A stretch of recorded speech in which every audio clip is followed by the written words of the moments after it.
A university professor started off his class by picking out of his back pocket a £20 note. And in this lecture hall of about 200 people, he asked, how many of you would like this note? Naturally, all 200 hands went up. He said, interesting. He then said, before I let you have it, let me ask you this question. He took the note and folded it in half twice. And then he said, how many of you want this note? Still, 200 hands went up. Now he said, let me try something else. He took the note and he crumpled it. He said, how many of you want this note now? Still, 200 hands went up. Finally, he chucked the note on the floor. He screwed it with his shoe and crumpled it even more, picked it back up, now with dirt, and said, how many of you want this note? All 200 hands were still up. He said, today you've learnt an important lesson. No matter how much I crumpled that note, how much I scrunched it up, how many times it was trodden on, you still wanted it because it was still worth £20. In the same way that that £20 note held its value, so do you.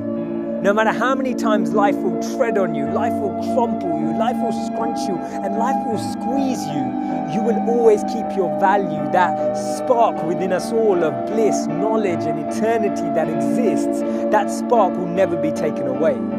Our value is not created by the price of our clothes or our bank balance or the job title that we have. See, we should be building life and not just building our CVs. In the middle of 2009, he was the software engineer that no one wanted to hire. He had 12 years of experience at Yahoo, but he was rejected by Facebook and then rejected by Twitter.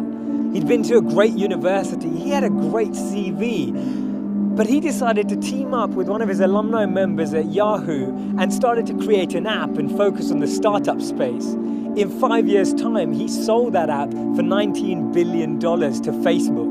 Believe it or not, that was Brian Acton, the co-founder of WhatsApp. When he was rejected from Facebook, he said it was a great opportunity to connect with some fantastic people. I look forward to life's next adventure. When he was rejected by Twitter, he responded by saying, worked out, it was quite a long commute. It's so interesting to see that someone rejected from two of the top internet companies actually responded with humor and actually responded with positivity. This lady was diagnosed with clinical depression. Her marriage had failed and she was jobless with a dependent child. She was on a 4-hour delayed train journey from Manchester to London when she came up with this idea, and she started to write this book about this wizard.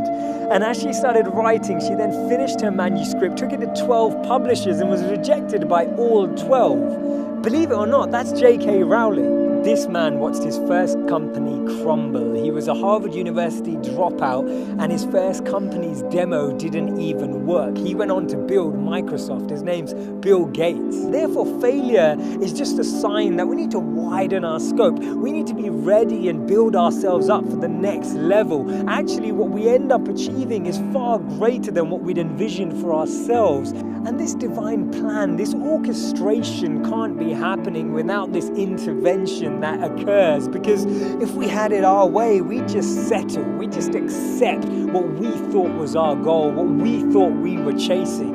But actually, I've noticed that when you don't get that, later down the line, you look back and you reflect and realize that what you've gained is so much greater. Failures are only failures when we don't learn from them, because when we learn from them, they become lessons, and we actually extrapolate all of these teachings and actually get more insight into how we can improve the way we work and how we can actually drive with a different energy.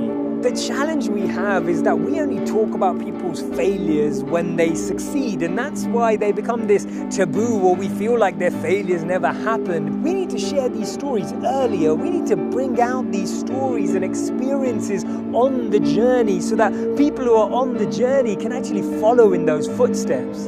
And that's why Steve Jobs said you can't connect the dots moving forward. You only can when you're looking back.